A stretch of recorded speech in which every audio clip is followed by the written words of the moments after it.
Good morning. Today is June 5th, 2025, and welcome to the New Possibilities Hour, part of the Will Work for Food project founded by Natalie Armstrong Motan. Every Thursday morning, Jean Lawler, David Schraga, and I are delighted to host another cutting-edge webinar for mediators, arbitrators, lawyers, and everyone who negotiates. There's no charge for these great presentations. Rather, we ask you to contribute to a food bank if you're able to do so and if you like what you see. And since we began the series in 2020, our audiences have been so generous in contributing in honor of our great speakers. One of my favorite parts of the program each week is when we announce the running total of just how much our audiences have contributed so far. David Schraga, would you please do the honors? Yeah, Jeff, it is my pleasure and welcome everyone. The number today, it's astonishing to me every time we go through this. Today we're at $821,435.84. That's millions of meals. What a meaningful difference it's made to so many people's lives. And thanks to all of our speakers and our attendees and participants for contributing and supporting the organization. Thank you so much, David. And today we have another great presentation in store. Jim Reiman is going to be giving us a talk on negotiations may be complex, but negotiating is not. As Jim describes it, achieving great negotiating results requires only 4 skills, all of which most negotiators are already using to some degree on a conscious or subconscious level. The key is honing those skills and elevating subconscious thought to conscious thought, thinking consciously about what you're doing and why. Jim will relate a framework and process for understanding and improving negotiation results. He will relate how to prepare for a negotiation and how to execute that plan to achieve the result desired. Jim is an arbitrator and mediator of domestic and international commercial disputes, a negotiation educator, and a corporate board member. He's a neutral on the panels of multiple domestic and international arbitration and mediation agencies, including the AAA's large complex commercial disputes and master mediator panels. Jim is also the author of the book Negotiation Simplified, which has won many awards in the field and is well worth reading. With that said, Jim Reiman, please tell us a little bit about the food bank to which you would like people to contribute if they're able to do so, and then on with your presentation. The floor is yours. Thank you, and thank you for that introduction. The food bank that I selected is called Nourishing Hope. I live in Chicago. It's a Chicago-based organization. For those who are looking for the URL, it's nourishinghopeci.org.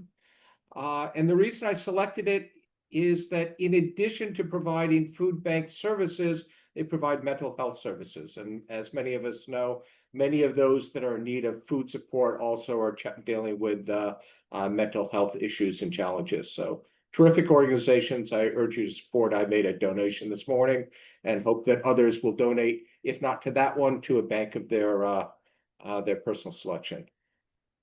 With that, let me jump into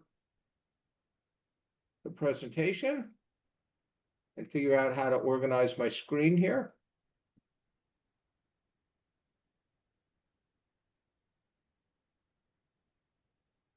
Great. Wait a minute, I gotta get rid of one more thing here.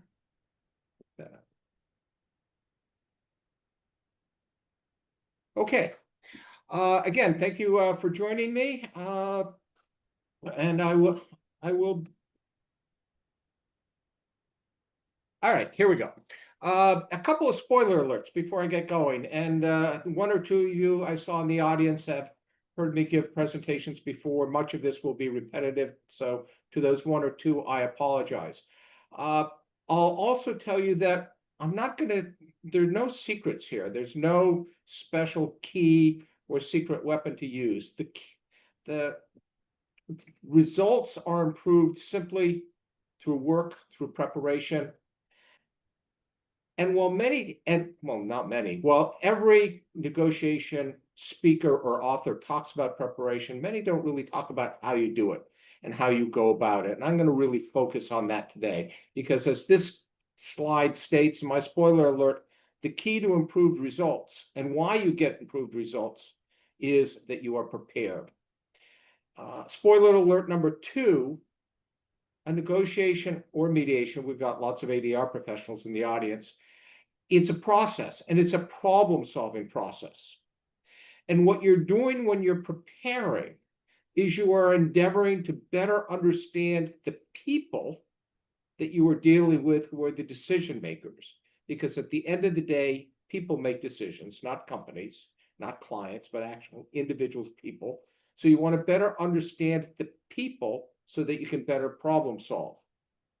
You need to understand why they are doing what they are doing, and you solve your problems by solving their problems. So much for spoiler alert. Let's dig into it. Definitions are important. Lots of lawyers and ADR professionals, so we're focused on definitions. A negotiation is a dialogue between 2 or more individuals. Now, and the goal is to reach a mutually beneficial result. Compare that to a mediation, which by definition, it's an intervention. It's a structured interactive process with a third party in the middle. Same tools if you're a mediator as opposed to a negotiator, but the mindset of the actor is different, and we'll focus on that. All right, the basics. I love cartoons. You'll see a lot of cartoons throughout this presentation. This is a great one. It's not about winning. And it's not about haggling. If you don't recognize these folks, this is the Pawn Stars.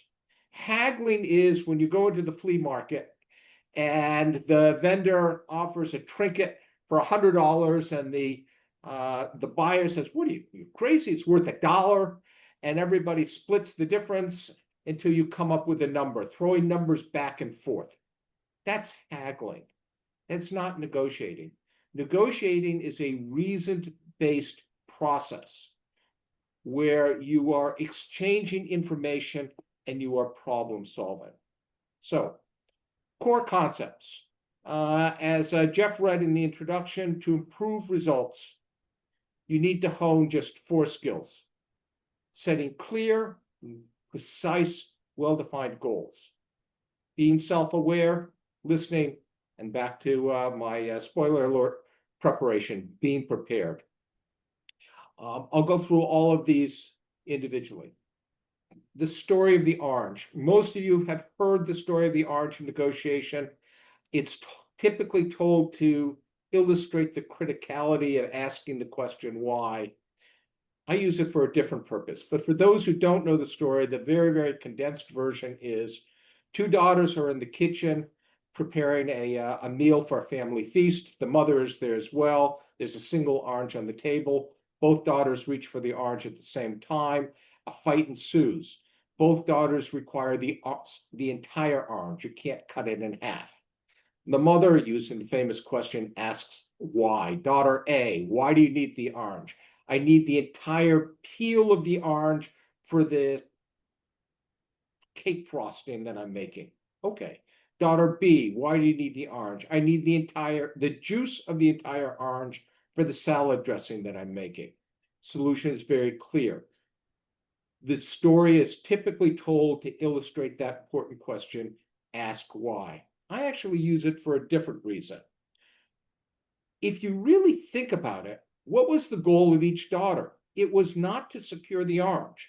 It was to secure the juice or the peel. And when I talk about in your preparation, before you begin, whether you're a negotiator as the principal or whether you're acting as a mediator, what is the goal? What is the end result? And you need to identify that and define it with the granularity and the specificity of juice or peel, not orange. As the negotiator, you ask the question, what's my organization's goal, or what is my goal if you're the principal? What do you want to achieve? As the mediator, you ask your client, or the two parties, not your client, the same question, but you ask one additional question. What is the mediator's goal? And there's two fundamentally different potential goals of the mediator: to settle the dispute, or to help the parties better understand what the issues are so that the parties can make better informed business decisions and resolve the dispute. If you think about that fundamental difference as a mediator, it will dictate how you go through the entire process, which comes back to why I focus on goals so much. Understanding with the precision of juice or peel is going to dictate what you give up, what you concede, what you cannot concede, and how you go through the process. Being self-aware, absolutely critical. You have to understand what your counterpart, person on the other side of the table, is seeing. And are they seeing what you believe they are seeing? Love this image. If you believe you're the lion, is that what your counterpart sees? And vice versa. You need to be self-aware and think always about whether your counterpart is perceiving what you hope they are perceiving and what you are trying to project. Unconscious bias. Every mediation, every ADR program talks about unconscious bias. I love this cartoon because it's true. Everyone has that bone that's hidden in there. And here's an example. I have two adult children. I saw this cartoon as a father of two 20-something children. I sent this off to my daughter and my son. My son responded with a typical 20-something male response of, "Thanks, Dad." My daughter responded with this.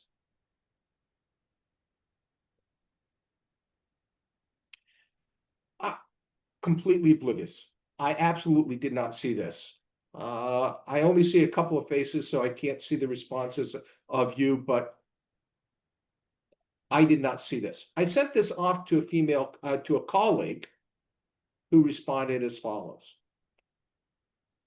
The point is that we have our perspective and our worldview, and it's not necessarily the same as others. A couple of examples. There are two images here. Most people typically see it, but if you don't, there is, if you can see my cursor, a vase, and then two individuals. Another example. This one's a little more difficult to see. There's a woman reclining, hair, arm, and then there's a face with different hair. And one more, since I love these, a rabbit and a raven. The point of this is, I'm sorry for the political commentary here. These are not alternate facts. What your counterpart sees is not necessarily what you see, which gets us to my favorite cartoon and the most important image of the presentation. It's a matter of perspective. They're both right. One set of facts, multiple truths. Your job as a mediator or as a negotiator is to understand the perspective of your counterpart and address it. So, how do you see your counterpart's perspective? And how do you recognize unconscious bias? I mean, there's the paradox. If it's unconscious, how can you be aware of it? The best answer that I have is you stand in the shoes of your counterpart. You make a concerted mental effort to stand in their shoes and see the issues, the problems, the facts, because they are facts, notwithstanding multiple understanding of what they are from their perspective. And from that, you develop your problem-solving strategies. Culture is a critical issue in, or a critical factor in the creation of these different perspectives. So let me run through a couple. Head bowing. So, and by the way, for those of you that are advocates, think about this in ascertaining the credibility of a witness. Is it respect, or is it an indication of defeat or lack of interest? And the answer is really it's cultural. In many Asian countries, it's an indication of respect. In Islam, you never bow down. The handshake, firm or confident, polite or weak. Different cultures perceive that very, very differently. Eye contact, again, confidence, attention, aggression, cultural variances.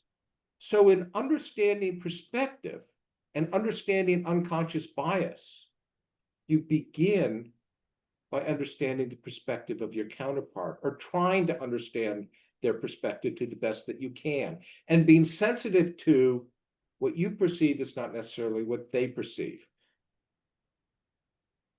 Listening. Every program on mediation, negotiation, even arbitration, we have arbitrators in the audience, talk about listening, the criticality of hearing. And active listening in the role of a negotiator or a mediator is to convey that you are actually hearing.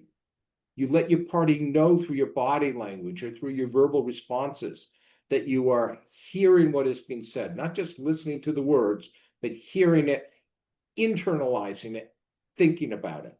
Active listening is a key component of negotiation or mediation. Some of you may know David Heebner. He's the former U.S. ambassador to New Zealand and Samoa, lives in the LA area, very, very active in the ADR world. He wrote a piece that's included in my book and included this. He says it perfectly, and I can't think of a better articulation of this concept. And it's what you as a mediator or a negotiator, or just in life, need to think about constantly. And it summarizes what I've been talking about for the last few minutes. What matters is not what you say, what people hear. And that gets back to that image of perspective, the 6 and the 9. When you're listening, and when you're doing active listening, you also need to listen for what's not being said.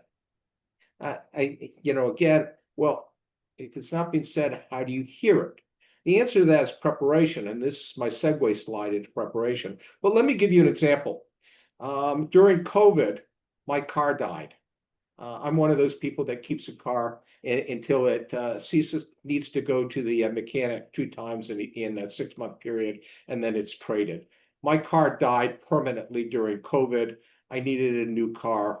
The car I wanted, I had identified through research. I went down to the dealer. I spoke to the dealer. Dealer gave me a great price. He's talking about all the reasons. I made a brilliant decision. On and on about the wonderful attributes of the vehicle that I had decided to pick.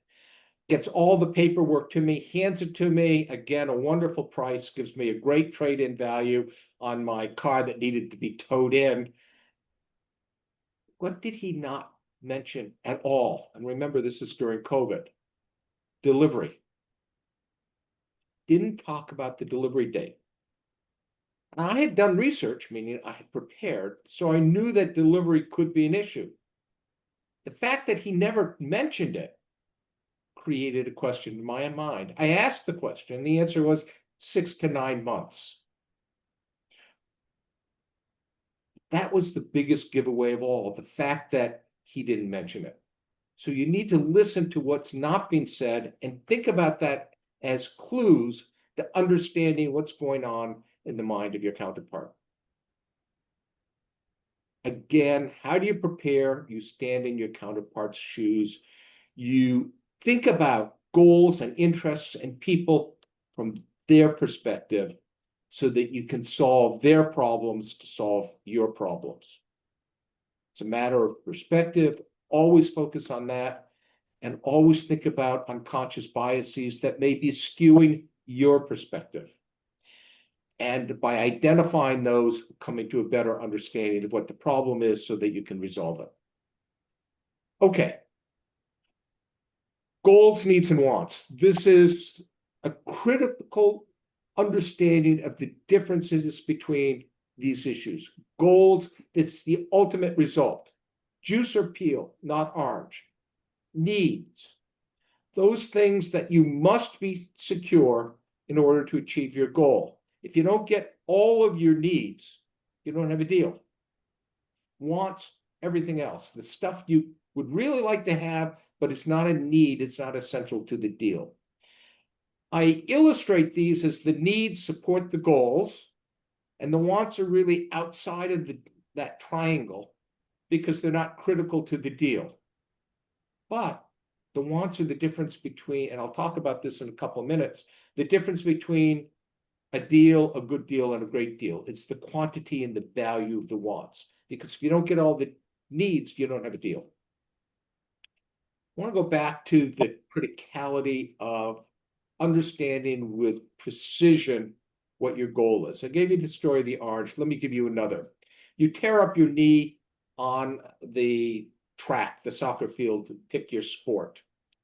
You go to the orthopedic surgeon for your knee. Why are you going? Are you going for surgery? No. You're going to have your knee healed, fixed. If it can be fixed without surgery, that's obviously a preferred result.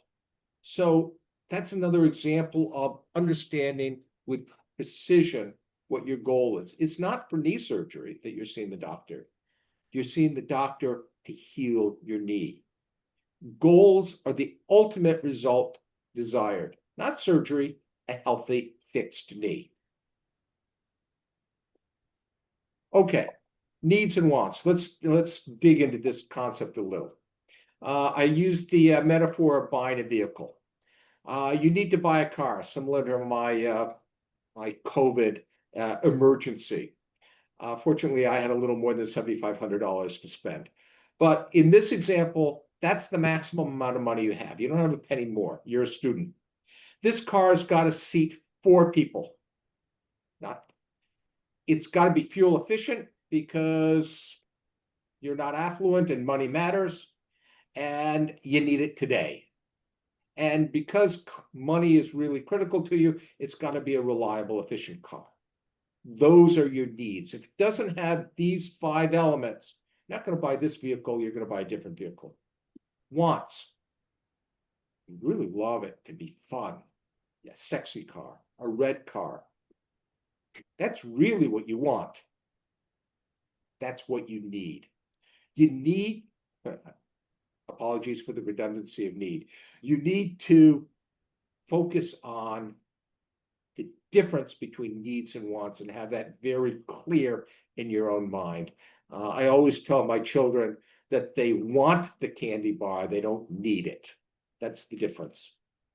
So we've got to understand that, and in your own mind, as you go through the preparation process, what I call the big 4. Goals, we've talked about it. Needs, we've talked about it.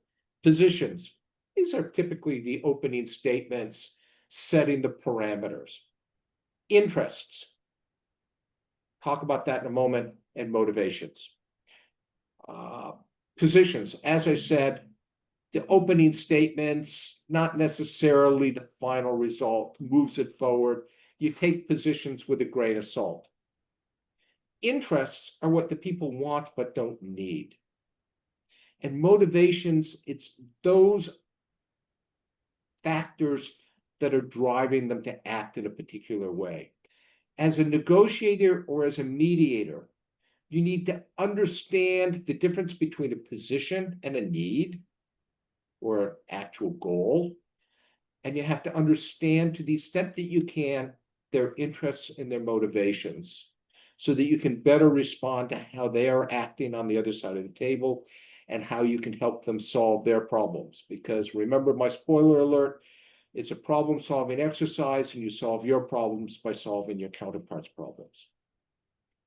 Here's an example of motivations. True story, I live in Illinois. Illinois right now has, and for the last few years, has had very, very stable government, but we have a history of corruption in this state. This is a real guy, Paul Powell, former Secretary of State in Illinois. He had a graft problem. He was taking bribes. He also didn't keep his pants on and had an affair which his wife found about. A very messy divorce ensued. His wife discovered, and that's a photograph of the actual box, a shoebox full of cash. She's pissed. One, because she wasn't getting the cash. Two, he'd been playing around and dumped her. Very angry, messy public divorce. She wants to go to the press and go to the police with this shoebox full of money. Those of you that have been advocates or advisors in this type of situation say, you handle it, you can't keep the money, but you handle it very privately. You don't go to the press. She was pissed. Hence the newspaper that you see, and end result, she lost everything. He went to jail, she got no money, and she lost everything. Motivations are often driving irrational conduct. So to the extent that you can, you need to identify the motivations and address them as part of your negotiating process or mediation process. People, it's actually fairly complex if you think about it. Because companies are people, individuals are people, and then there's those that have interests that are not actually at the table. And I'll talk about those in a moment, I think.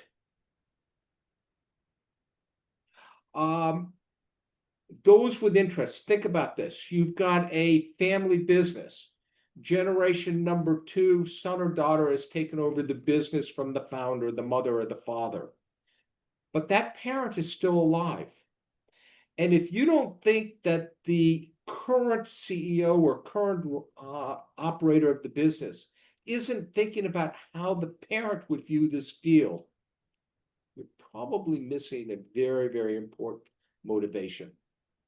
So you need to understand all of those people and those that have interests, even though they don't have a direct relationship or are not in privity to the actual deal before you. And you also need to remember that people are not companies, they're actually individuals, and you always need to keep that in mind. Oh, and by the way, as a mediator especially, as a negotiator, you're typically negotiating on your own behalf, unless it's on behalf of a company, but you have to think about yourself. Remember the question I asked earlier. As a mediator, is your goal to settle or to help the parties better understand what the issues are?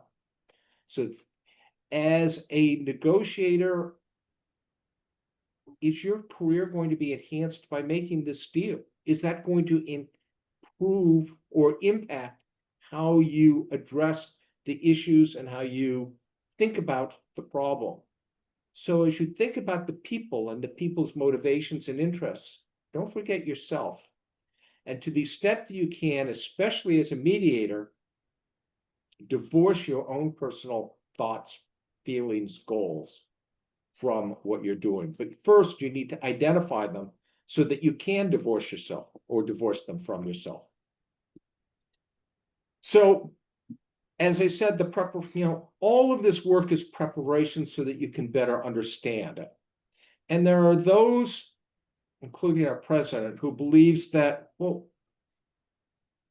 every time you prepare, it's meaningless because as soon as you get into the actual negotiation, the actual mediation, the battle, everything goes to hell. So why bother? And, no battle plan survives first contact. Wing it. Well, here's my answer to that question. This is a map of Poland. You're going to start off in Krakow and you want to get to Gdansk. there's no question that during the process of the negotiation or the mediation, you're not going to be on your direct route. Where's my cursor? You're not going to be on your direct route here. You're going to end up in Warsaw, you're going to end up in Poznan, or you're going to end up somewhere else. But if you have prepared, you have a mental map or a physical checklist to help you identify where you are, how you got off your planned route, and how to get back, and more importantly, to make sure that you end up over here where you wanted to be and not over here or over here in Lithuania. The map will help ground you, help you stay focused, and help reorient yourself when first contact happens and everything goes to hell. That's really the most important takeaway from preparation and why it's so important. Okay, so what to prepare? Strategy and tactics. Context is everything. And the goals dictate all. Again, that example, your goal as a mediator, settle or identify issues. Goal with the precision of juice or peel. Because I'll give you an example. A real matter. I was asked to help the parties negotiate a dispute between two joint venture partners. One of the joint venture partners was a global 50 technology company, massive company. They produced extraordinary machines and products. The other party was a startup venture that had created a new piece of equipment that was merged with an existing piece of technology and created a new product. The integration of the new with the existing was not going well. They were about 1.5 years behind schedule, a couple $1 million overrun. Both parties were doing this. It's their fault. The Fortune 50 company sent a bill for delay damages that would have put the startup out of business. The startup sent a bill to the Fortune 50 company that would have destroyed the profitability of the division.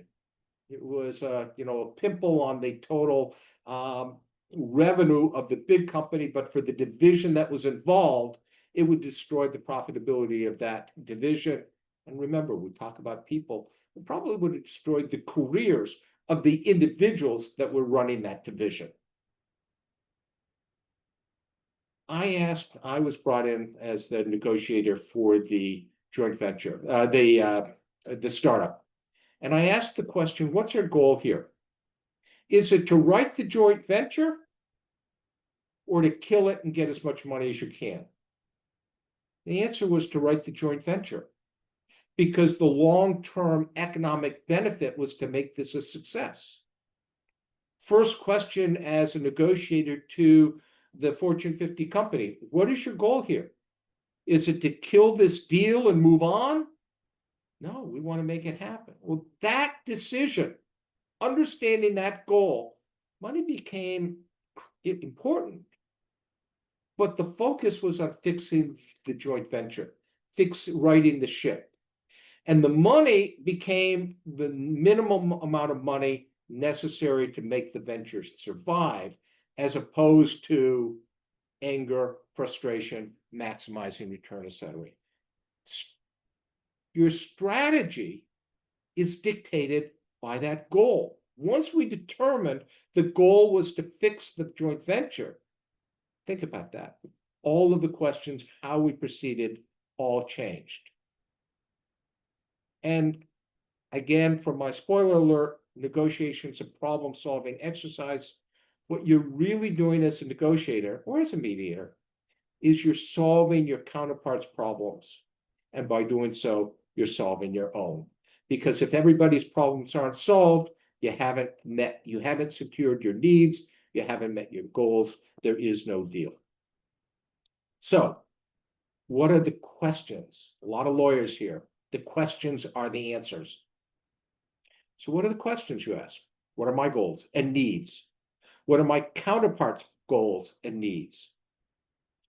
Where do my goals, needs, and my counterparts converge and diverge?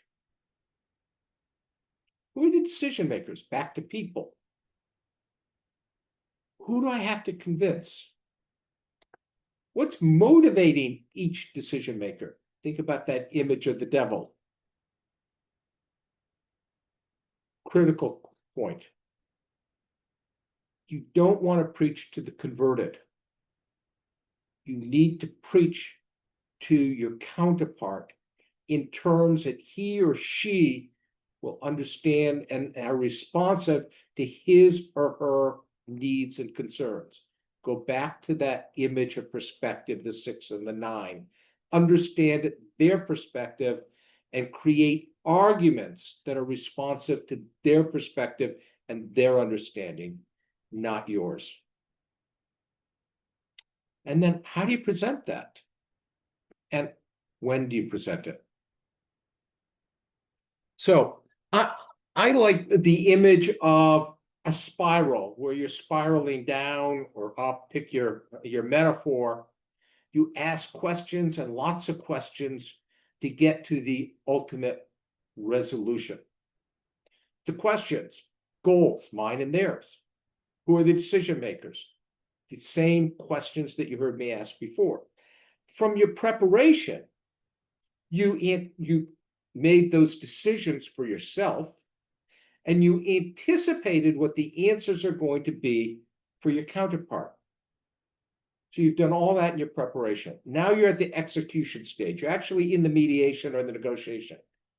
That first bullet point is the step that is often overlooked, forgotten, or just not understood the need to do.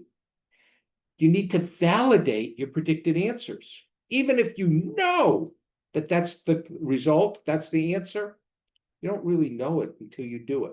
So you need to validate. And then that second point, you need to understand why that answer, predicted answer, was correct or not correct. That's going to give you information that's going to drive forward your problem-solving process and exercise. You need to understand the underpinnings of your counterpart's needs and wants. Think about price. You're fighting over price. You need $100 per widget. Your counterpart says, no, it's $150 per widget. Right? If you think about it, price is not a single element. It's really a very, very complex element with lots of factors. There's the actual cost of the materials. There's the manufacturing cost.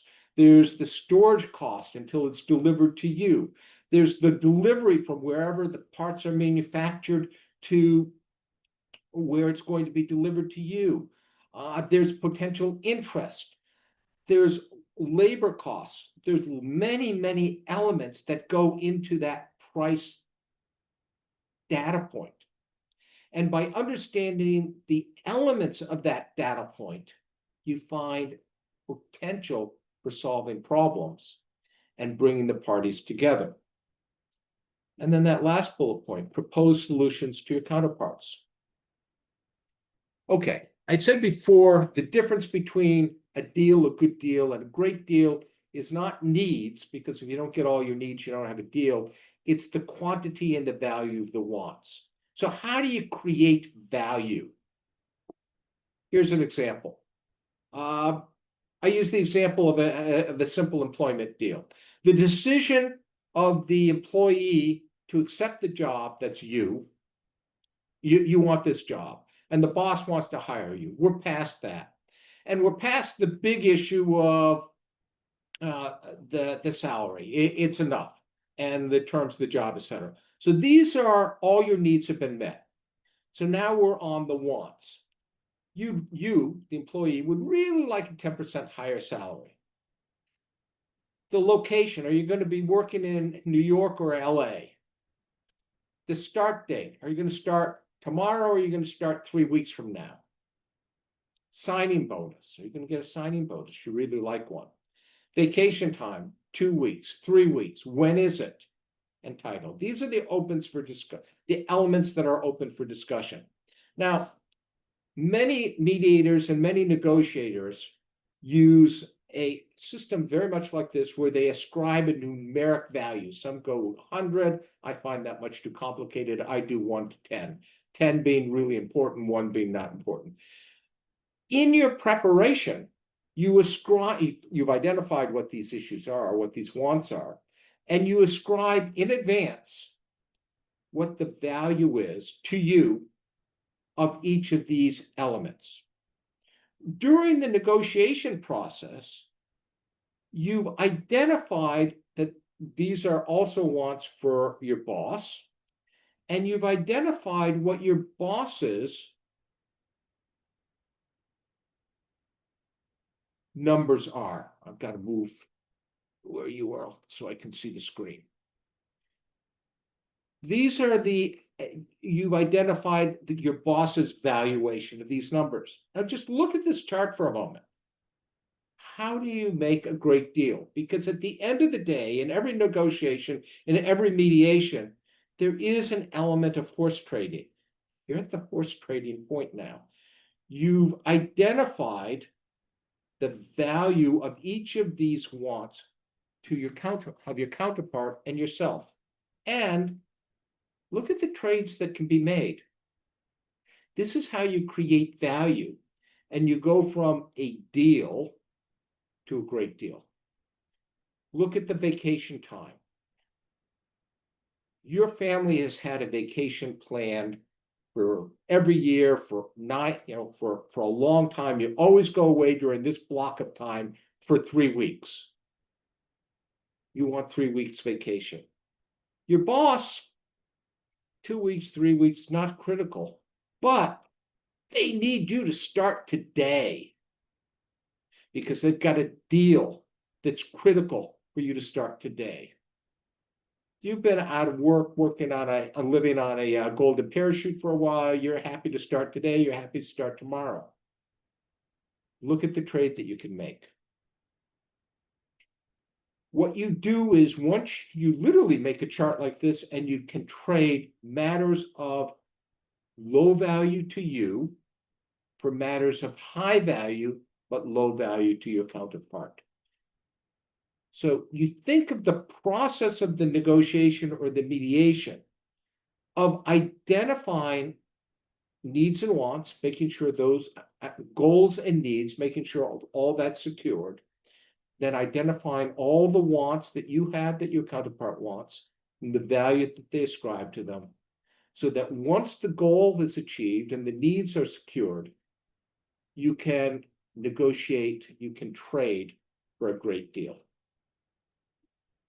Mechanics, often ignored or often not given the thought and attention that it needs to. Pretty obvious, I won't spend a lot of time on it, but when's it going to occur? By the way, this next question, subpoint, is the time correct? Timing is everything in a mediation or negotiation. Is it too early or it's too soon? Think about a dispute that's in a lawsuit. Often you can't get to a settlement until after you've gone through discovery, because you need to have a better understanding of the facts and the risk analysis, and you can't do that until you have more information. So is it too early? Is it too soon? Who must be in the room? Where is it going to take place? How it's going to take place? Obvious stuff, but important to the ultimate success of the process. So remember, now you're back at the planning.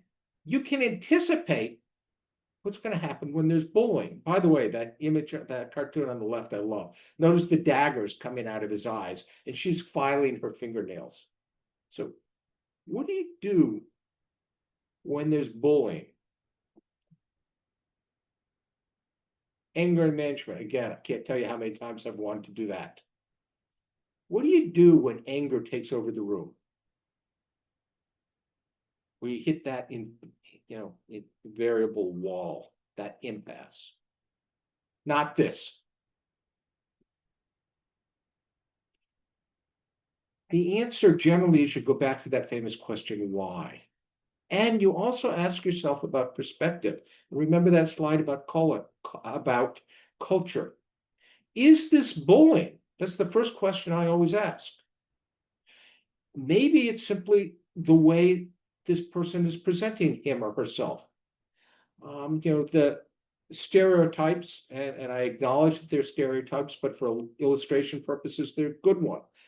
Take an Israeli, outspoken, aggressive, cultural personality negotiating with a person from Japan.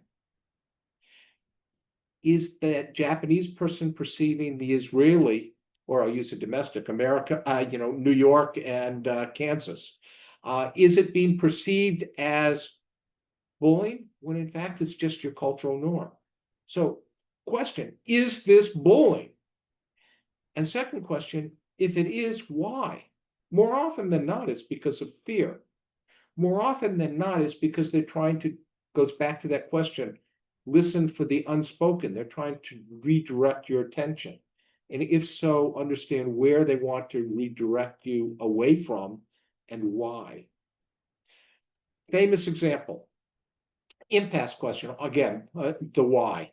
So, the famous example, it comes from Fisher and Uri and Getting to Yes.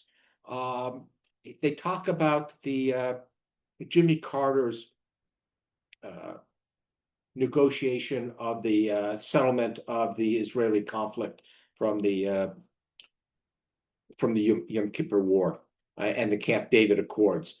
I actually went back and read the transcripts, and I will tell you what Fisher and Uri did was a lot of artistic license in describing the story that I'm about to tell you, which goes to their brilliance in writing the book. But here's the story as they articulated in their book, and it's a great illustration. Israel, if you don't recall the facts, had, Egypt had massed their army on the Israeli border on the eve of Yom Kippur, the most important religious day in the Jewish religion.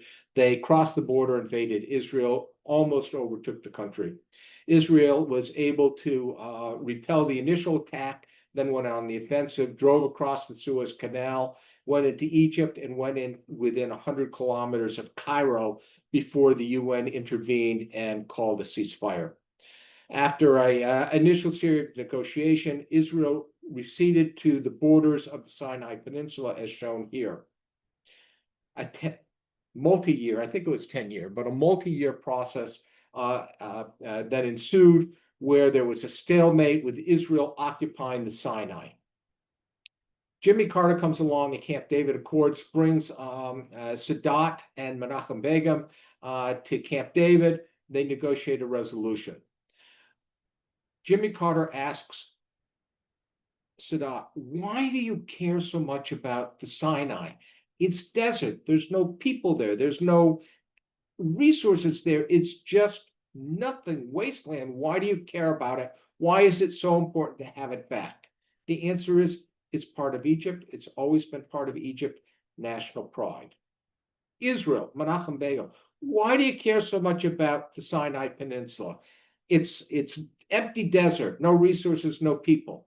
Answer, we need a buffer zone so that we are never surprised again with an army amassed on our border. The solution, demilitarized zone patrolled by the UN. The question why? That's the path to overcome the vast majority of your impasses. And think with granularity. Go back to that example of price.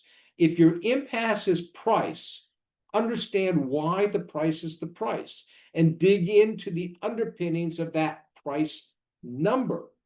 And more often than not, you'll find ways to manipulate it to find a solution. When do you conclude the negotiation or the mediation? And my answer is when you've achieved your goals and you've identified your goals from your preparation. Okay. I've used up most of my time. I don't want to take you longer, but I do want to address a couple of issues. This is the ABA ethics rules.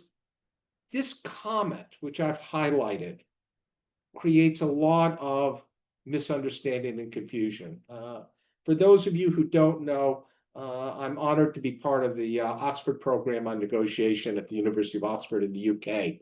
And one of my colleagues always flashes this rule and this comment to say that for American lawyers, it's okay to lie, to not be truthful. And every single time, this has been going on for 10 years now, every single time I correct him and tell him it's out of context and he doesn't understand it. But think about this.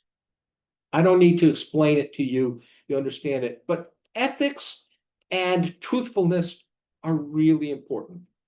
And it's not just morally correct. There's real economic value in integrity. 63% of a public company's value is in its reputation.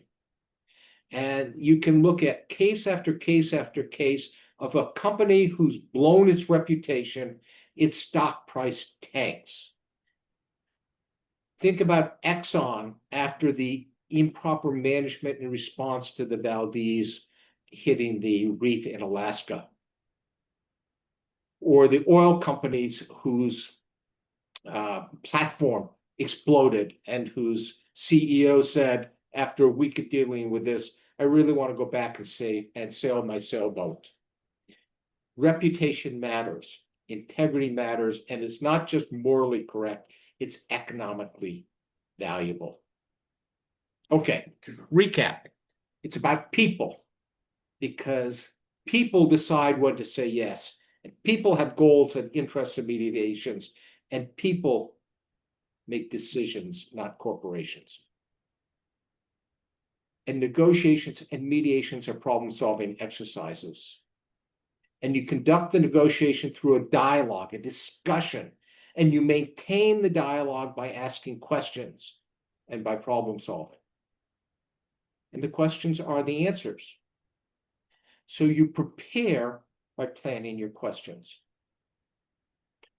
Always remember perspective. Stand in your counterpart's shoes. Solve their problems to solve your own problems. Integrity is the key to reputation. Direct correlation between reputation and economic value.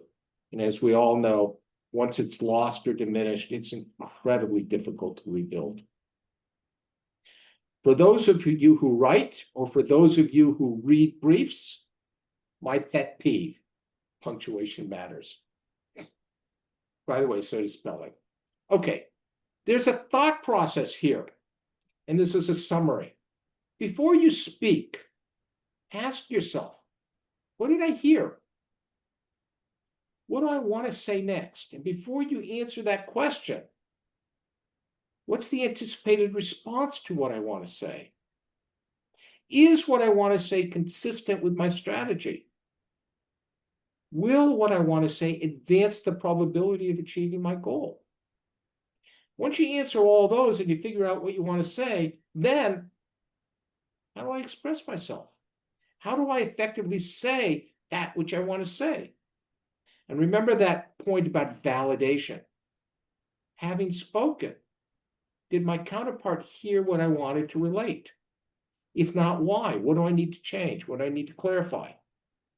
And validation, again, is the response what I expected? And if it's not, why? Those are the clues that you focus on to drive the process forward effectively. Hit your goals with the granularity of juice or peel. A healed knee, not knee surgery. And for those who would like it, I have a simple one-page front and back worksheet that you can download off my website that highlights all of these issues. I hope you found that worthy of your time, and I appreciate you letting me present. Jim, that was terrific. Thank you. And I'm confident a lot of people will go online and buy the book, Negotiation Simplified, and I'm confident even more people will go online and support Nourishing Hope in Chicago in your honor. A couple of questions. You know, you talk about standing in someone else's shoes. Well, we're making a lot of assumptions when we try to place ourselves in someone else's shoes. They may say, well, he's you're a white guy sitting in Chicago and you're a baby boomer. And they may not know about your business career in Asia. They may not know all these other things about you. They may not know the impact that religious thinking has had on your life. They may not know whether you're ever an exchange student in Portugal, or I'm just making stuff up. But, there's a lot of dimensions to who we are and what governs our thinking. So how do we protect ourselves from stereotyping and being superficial when we try to stand in the shoes of another? Preparation. You try to learn as much as you can, and then you validate your assumptions, and you listen carefully to assure that your assumptions are correct, or that you are being perceived in the way that you want to perceive. That's where that listening element comes in. So I lost not my train of thought. I'm trying to get the syntax. That's why that listening element is so important, and why the preparation in advance is so important, so that you can listen and hear more accurately. But then you have to make sure that what you're hearing is in fact what you're hearing, right to your point about assumptions. So then the next step, let's say you're listening very carefully, trying to find out more about your counterparty in the negotiation. And the counterparty says, well, gee, if I really tell Jim what my true priorities are, what's a 10 on my scale and what's only a 5 or 6, then I leave myself open to exploitation. That if I tell Jim what's really important to me, the price of my getting it is going to go way up. Oh, he wants an extra week of vacation. Well, I'm going to extract this, and this from him in order to give him that extra week of vacation. How do you protect how do you protect yourself from exploitation in this process? It goes really back to the question of goal. Is this a one-off event, or is this an ongoing relationship? If it's a one-off event, the opportunity for exploitation is probably greater. Not probably, is certainly greater. And that goes to how you prepare for and execute your strategy. If it is a long-term relationship, one would hope, if it's a sophisticated party, that they're not going to want to exploit you, because those who are exploited don't typically have successful long-term relationships. So it goes back to understanding what your goal is. And think about that example I gave you where I was negotiating the joint venture between the Fortune 50 company and the startup. Goals drive everything, and understanding your goal with that specificity and granularity is important, because they dictate all. One-off transaction, you absolutely are looking for exploitation. You need to think about how and when you disclose that point. But at the end of the day, after you've gotten your needs done, to the extent that you're trying to enhance the deal to go from a deal to a great deal, maybe you do want to reveal that because you want to get something in return. You've got to see what the pieces are on the table. Finally, Jim, let me put you on the spot a little bit. Uh-oh. Tell us about a mistake you've made in a negotiation and what you learned from it and how you learned it. I tend to be too trusting. I think, and I've been burned by being too trusting. Whether that's going to change the way I act or not is a personal decision I make. But I have revealed too much in advance, which has resulted in negotiations that have not been as successful as I would have liked, for a very good reason. And it was a mistake. I haven't crossed the truthful barrier. I've wanted to on a lot of occasions, so I haven't made that mistake, but I will tell you that those who do, and I will tell you also in advance, I'm extreme on this. If someone lies to me, I'm not going to do business with them again. I'm going to avoid them like the plague. And if they lie to me on a little matter, should I think that they're not going to lie to me on a big matter? I really focus on integrity and honesty, especially in the role of a mediator. You've got to be very, very, very careful.